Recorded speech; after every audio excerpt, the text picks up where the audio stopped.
नमस्कार, आपके साथ मैं हूं अपूर्व मिश्रा और यह है उत्तर प्रदेश की खबरों का खास बुलेटिन, जिसमें आपको मिलेगी सूबे से जुड़ी पूरे दिन की हर छोटी बड़ी अपडेट। बुलेटिन की शुरुआत सीएम योगी सरकार के बड़े फैसले के साथ।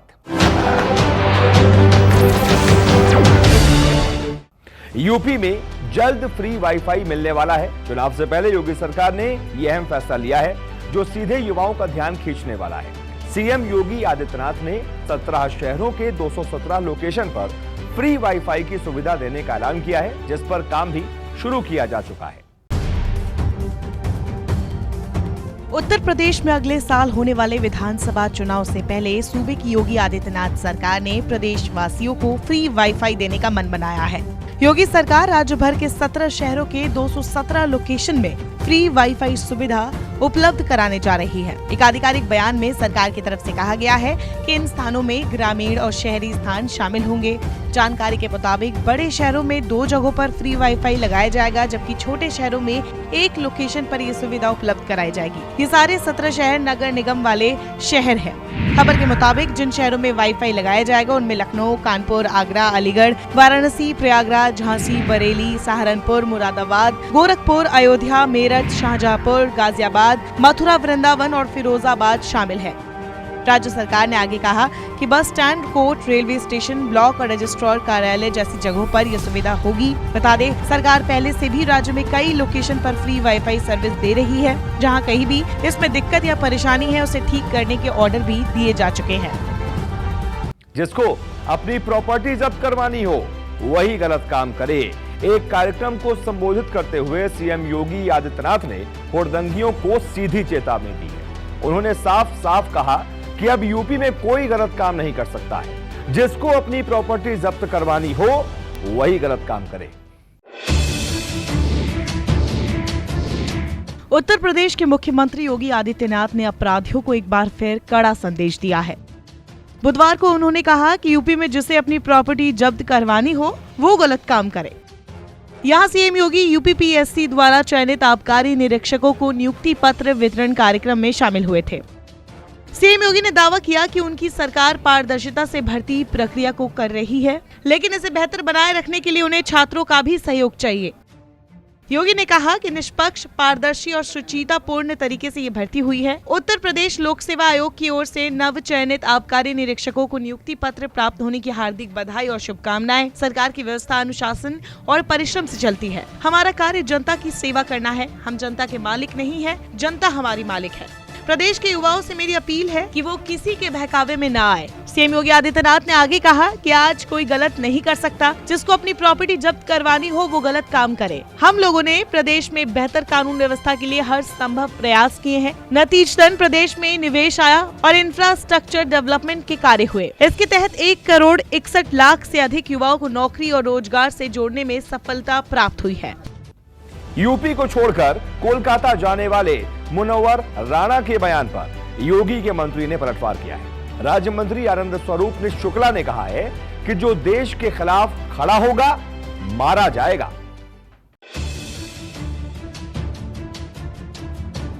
कुछ दिन पहले ही शायर मुनव्वर राणा ने एक बयान दिया था कि अगर ओवैसी के चक्कर में योगी आदित्यनाथ आगामी विधानसभा चुनाव जीतते हैं तो वे यूपी छोड़कर कलकत्ता चले जाएंगे। अब उनके इस बयान पर योगी के विवादित मंत्री ने करारा हमला बोला है और उन्हें देश छोड़ने की नसीहत दी है। साथ ही विपक्षी नेता मायावती और प्रियंका गांधी वाड्रा को भी घेरा है।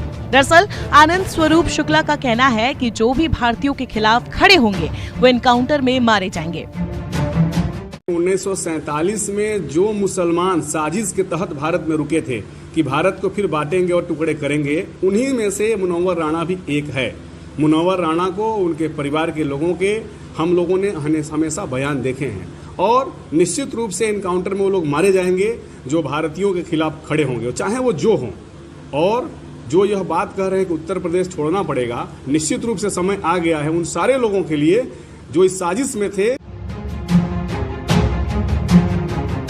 बलिया में मीडिया से बात करते हुए उत्तर प्रदेश सरकार में संसदीय कार्य राज्य मंत्री आनंद स्वरूप शुक्ला ने मुनव्वर राणा को लेकर बयान दिया कि मुनव्वर राणा उन लोगों में से है जो 1947 के बंटवारे के बाद भारत में रुक गए थे और भारत को अंदर से तोड़ने की साजिश रचने वालों में शामिल रहे। ऐसे में जो भी लोग भारतीयों के खिलाफ खड़े होंगे वो एनकाउंटर में मारे जाएंगे। बता दें, मुनव्वर राणा ने उत्तर प्रदेश चुनाव में असदुद्दीन ओवैसी की एंट्री पर सवाल खड़े किए थे और कहा था कि ऐसी पार्टियां ध्रुवीकरण के मसले को बल देकर चुनाव लड़ना चाहती है। आनंद स्वरूप यही नहीं रुके, उन्होंने बातों ही बातों में बसपा सुप्रीमो मायावती और कांग्रेस नेता प्रियंका गांधी पर भी निशाना साधा। दरअसल बहुजन समाज पार्टी के नेता सतीश मिश्रा ने हाल ही में अयोध्या में रामलला के दर्शन किए थे। इस पर आनंद स्वरूप ने कहा कि कांशीराम जी ने अयोध्या में मंदिर की जगह शौचालय बनाने की बात कही थी। ऐसे में अब मायावती जी को जवाब देना चाहिए कि उनके लोग अयोध्या में क्या कर रहे हैं। वहीं राज्य मंत्री आनंद स्वरूप शुक्ला ने प्रियंका गांधी पर कहा कि वो राजनीतिक पर्यटक है। 1.5 साल बाद यूपी का मौसम और बारिश देखने आई थी, लोग उन्हें देखने आते हैं। अयोध्या में बड़ी देवकाली मंदिर का एक ऐसा ही वीडियो सोशल मीडिया पर वायरल हो रहा है, जिसमें एक महिला खुलेआम बड़े आराम से चेन स्नैचिंग करती है और फिर रफू चक्कर हो जाती है। देखिए हमारी ये रिपोर्ट। जब भी कभी हम मंदिर या भीड़ भाड़ वाली जगह जाते हैं तो बड़े बुजुर्गों को अक्सर कहते सुनते हैं कि सोने और कीमती चीजों को साथ ना रखें। अब अयोध्या में बड़ी देवकाली मंदिर का एक ऐसा ही वीडियो सोशल मीडिया पर वायरल हो रहा है, जिसमें आप देख सकते हैं कि कैसे एक महिला खुलेआम बड़े आराम से चेन स्नैचिंग करती है और फिर रफू चक्कर हो जाती है। मर्यादा पुरुषोत्तम भगवान श्री राम की कुलदेवी बड़ी देवकाली मंदिर का दर्शन करने आई महिला श्रद्धालु के साथ चेन स्नैचिंग की घटना सीसीटीवी फुटेज में कैद हो गई। इस फुटेज में साफ दिख रहा है कि किस तरह एक महिला गर्भगृह में महिला श्रद्धालु के गले से सोने की चेन उड़ा रही है। ये घटना 12 जुलाई सुबह 11:30 बजे की है। मामला तब गरमाया जब मीडिया में ये बात सामने आई कि कैसे पीड़ित परिवार की शिकायत करने के बाद भी स्थानीय पुलिस मामले को दबाने में जुटी रही। मामला जब एसएसपी शैलेश पांडे तक पहुंचा तो उन्होंने तत्परता दिखाते हुए मुकदमा दर्ज कर तत्काल कार्रवाई के निर्देश दिए। बहरहाल होशियार चोरने का ये वीडियो सोशल मीडिया पर चर्चा का विषय बना हुआ है। केंद्रीय मंत्री स्मृति ईरानी को लेकर फेसबुक पर अभद्र टिप्पणी करना एक प्रोफेसर को महंगा पड़ गया। फेसबुक पर अभद्र टिप्पणी करने के लगभग 4 महीने बाद प्रोफेसर को जेल भेज दिया गया है। क्या है पूरा मामला, हमारी इस रिपोर्ट में समझिए। केंद्रीय मंत्री स्मृति ईरानी के खिलाफ अभद्र टिप्पणी करने वाले यूपी के प्रोफेसर को आखिरकार जेल भेज दिया गया है। बता दें, मामला मार्च 2021 का है, जब फिरोजाबाद में थाना रामगढ़ में बीजेपी युवा मोर्चा के नेताओं ने केंद्रीय मंत्री स्मृति ईरानी के खिलाफ अमर्यादित भाषा का प्रयोग करने को लेकर SRK कॉलेज के प्रोफेसर शहरयार अली के खिलाफ FIR दर्ज कराई थी। इसके बाद लगातार हिंदूवादी नेता प्रोफेसर की गिरफ्तारी को लेकर प्रशासन पर दबाव बनाते रहे। यही नहीं, कई बार थाने का घेराव भी किया गया। इसके साथ ही कोर्ट में भी हिंदूवादी संगठनों ने जमकर पैरवी की, जिसके बाद प्रोफेसर को फिरोजाबाद न्यायालय से जेल भेज दिया गया है। बता दें कि पूरा मामला 6 मार्च 2021 का है, जब SRK कॉलेज के प्रोफेसर शहरयार अली ने फेसबुक पर केंद्रीय मंत्री स्मृति ईरानी के खिलाफ अभद्र भाषा का प्रयोग करते हुए टिप्पणियां की थी। जिसके बाद भारतीय जनता पार्टी युवा मोर्चा के नेताओं ने थाना रामगढ़ में प्रार्थना पत्र देकर प्रोफेसर के खिलाफ FIR दर्ज कराई। हालांकि इस मामले में प्रोफेसर की गिरफ्तारी नहीं की गई, जिसके चलते तमाम हिंदूवादी संगठनों ने कई बार थाना रामगढ़ का घेराव किया और अधिकारियों को उनके समझाने में भारी मशक्कत करनी पड़ी।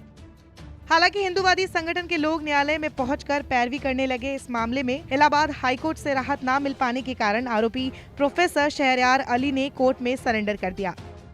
वहीं अब इस मामले में न्यायालय ने अगली सुनवाई 26 जुलाई तय कर दी है, जबकि न्यायालय ने मंगलवार को सुनवाई के दौरान प्रोफेसर शहरयार अली को जेल भेज दिया है।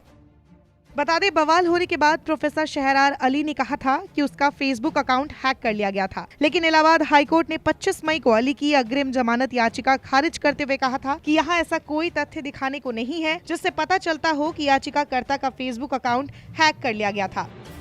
वास्तव में उसने अपने फेसबुक अकाउंट पर माफी मांगी, जिससे पता चलता है कि वो अकाउंट अब भी प्रोफेसर ही चलाता था। अली जी ने यहाँ लोअर कोर्ट में जनपद सत्र न्यायालय में अपनी अंतरिम अग्रिम जमानत प्रश्न पत्र प्रस्तुत किया था। उसके बाद वो खारिज हुआ इनका अग्रिम जमानत प्रश्न पत्र। इसके बाद ये उच्च न्यायालय गए, वहाँ से भी जमानत प्रश्न पत्र खारिज हुआ। उसके बाद ये सर्वोच्च न्यायालय गए, वहाँ से भी वो अग्रिम जमानत प्रार्थना पत्र इन्होंने बहस के दौरान उसे विड्रॉ कर लिया। इस कारण वो मेरिट पर ही खारिज हुआ माना जाएगा। अच्छा, मामला क्या था ये? मामला इन्होंने केंद्रीय मंत्री श्रीमती स्मृति ईरानी जी के विरुद्ध अभद्र टिप्पणी उन्होंने व्हाट्सएप पर की और उस पर कमेंट किया, जिसके विरुद्ध उनके खिलाफ 505(2) और 67A IT एक्ट के तहत अभियोग पंजीकृत थाना रामगढ़ में हुआ और उसी जिसकी विवेचना भी जारी है, उसी मामले में इन्होंने यहाँ आत्मसमर्पण आज किया। जेल उनको जेल भेज दिया गया। हाँ, उनको जेल भेज दिया गया और उनकी अंतिम जमानत प्रार्थना पत्र की सुनवाई अभी लंबे। विधानसभा चुनाव से पहले अखिलेश यादव और शिवपाल यादव का हो सकता है गठबंधन। जी हां, सही सुना आपने। आगामी चुनाव में चाचा भतीजे साथ आएंगे या नहीं, इस पर शिवपाल ने कहा कि चाचा का आशीर्वाद भतीजे को मिलेगा, इंतजार कीजिए।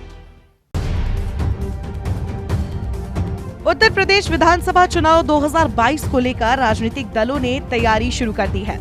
यूपी के सबसे बड़े सियासी परिवार यानी मुलायम सिंह यादव की फैमिली को लेकर एक बार फिर से अटकलों का बाजार गर्म है। दरअसल समाजवादी पार्टी से अलग होने के बाद प्रगतिशील समाजवादी पार्टी बना चुके शिवपाल ने एक बार फिर संकेत दिए हैं कि सैफई परिवार में सुलह हो सकती है। आगामी उत्तर प्रदेश विधानसभा चुनाव 2022 में चाचा भतीजे साथ नजर आएंगे या नहीं, इस पर शिवपाल ने कहा चाचा का आशीर्वाद भतीजे को मिलेगा, इंतजार कीजिए। शिवपाल ने ये भी कहा कि अभी बहुत समय है, सब कुछ सामने आएगा। आप खुद सुनिए शिवपाल यादव ने क्या कुछ कहा। हमारा संगठन बहुत मजबूत हो चुका है। 22 के चुनाव में गठबंधन को लेकर कितनी आशाएं जताई हैं? देखिए, मैंने 2 साल पहले गैर भाजपावाद का नारा दिया है। हाँ। तो मैंने इसलिए नारा दिया था कि सब लोग इकट्ठे हों, भारतीय जनता पार्टी को हटाएं, और अगर सब लोग इकट्ठे हो जाते हैं तो भारतीय जनता पार्टी को हटाने में कामयाबी मिल जाएगी। इसलिए हमने नारा दिया था गैर भाजपावाद। चुनाव इस बार भी धर्मनिरपेक्षता और सांप्रदायिकता के खिलाफ होगा, तो इसलिए मैंने कहा कि समान विचारधारा और सभी सेकुलर पार्टियां एक हों भारतीय जनता पार्टी के खिलाफ। तो यही मेरा प्रयास है। यानी ये जो बात कही जा रही थी कि इस बार अखिलेश जी और आप साथ रहने वाले हैं, तो इसको पुख्ता माना जाए? देखिए, अभी समय है, बहुत समय है, और समय है, सामने आ जाएगा। जो भी शामिल होंगे, जो भी जिसका अलायंस होगा, सब सामने बहुत जल्दी आ जाएंगे। उसका इंतजार करिए। चाचा का आशीर्वाद मिलेगा भतीजे को, अब उसका इंतजार करिए। उत्तर प्रदेश में कहा जाता है छोटे दल बहुत बड़ी राजनीति तय करते हैं।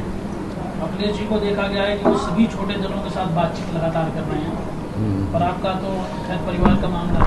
हम तो छोटे दल से, एक बड़े दल से भी हमारा प्रयास है, छोटे दल से भी हमारा, बड़े दल से भी प्रयास है। एक आवाज बार बार उठ रही है कि बीएसपी जो है वो बीजेपी की बी पार्टी हो गई है, आप कितना इत्तेफाक रखते हैं इस बात से? अब ये उन्हीं से पूछिए ना, हाँ, उन्हीं से पूछिए ना।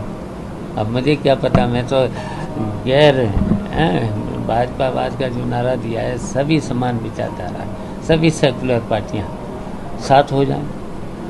तो एक लगातार आवाज उठ रही थी जो कोरोना काल के समय पर सरकार की विफलता रही, सरकार ने कल राज्यसभा में बोल दिया कि ऑक्सीजन की कमी से किसी की मौत नहीं हुई है। देखिए, दवाइयों से लेकर के इंतजाम तो कुछ था नहीं। आज भी देखिए वैक्सीनेशन पूरा नहीं कर पा रहे हैं, और यहाँ तक कि देखिए रजिस्ट्रेशन हो रहे हैं, रजिस्ट्रेशन भी नहीं कर पा रहे, और इंजेक्शन भी नहीं दे पा रहे, वैक्सीन भी नहीं दे पा रहे हैं। पेट्रोल डीजल तो वैसे ही महंगे हो रहे हैं, आप लोगों ने पिछले हफ्ते। देखिए, महंगाई तो इतनी है, पेट्रोल डीजल के साथ साथ सरसों को तेल कहाँ पहुँचा है, और भ्रष्टाचार इतना है, बिना पैसे की कहीं पर भी काम हो ही नहीं सकता। बीजेपी इस बार नारा दे रही है 350 के पार हो जाएगी, इससे कितना इत्तेफाक आप रख रहे हैं? वीके सिंह ने आज ही ये बयान जारी किया है कि देखिए, हमने जो कहा कि समान विचारधारा के सेकुलर पार्टियां सब एक हो जाएं, तो भारतीय जनता पार्टी को बहुत ही आसानी से हटाने में कामयाब हो जाएंगे। लग रहा है 22 के अंदर भारतीय जनता पार्टी हट जाएगी? मुझे तो लग रहा है। हाँ। जब तक कोरोना रहेगा तब तक अन्न ग्रहण नहीं करूंगा, ये प्रतिज्ञा ली है योगी के मंत्री ने। उत्तर प्रदेश सरकार के मंत्री महेश गुप्ता ने एटा जिले में एक कार्यक्रम को संबोधित करते हुए ये प्रण लिया है। आइए आपको सुनाते हैं कोरोना को लेकर मंत्री जी ने क्या कुछ कहा। अरे भारत ही नहीं, पूरे विश्व से जब तक नष्ट नहीं हो जाएगा मैं अन्न ग्रहण नहीं करूंगा। 26 अप्रैल से मैं अन्न ग्रहण नहीं कर रहा और मुझे मालूम है कि कोई भी त्याग तपस्या बेकार नहीं जाती। मैंने पहले भी 30 नवंबर 2008 को ये भीषण प्रतिज्ञा की थी, जब तक मेरे भारत से आतंकवाद का खात्मा नहीं होगा मैं अन्न ग्रहण नहीं करूंगा। और आज आप देखिए ईश्वर की कृपा से मैंने 5.25 साल अन्न ग्रहण नहीं किया और ये था जिस दिन मोदी जी का शपथ ग्रहण समारोह हुआ है उस दिन मैंने अन्न प्रसाद लिया था। और आप देखिए आतंकवाद खत्म, हमारे देश से 376-35 से खत्म और बहुत भव्य सुंदर सब कार्य होने लगे। और मुझे पूर्ण विश्वास है ये जो है कोरोना नामक शत्रु हमारे प्यारे भारत नहीं पूरे विश्व से नष्ट होगा। तो यूपी की खबरों की इस खास बुलेटिन में फिलहाल इतना ही। कल फिर होगी मुलाकात सूबे की तमाम अहम खबरों के साथ। तब तक आप बने रहिए न्यूज़ 24 के साथ।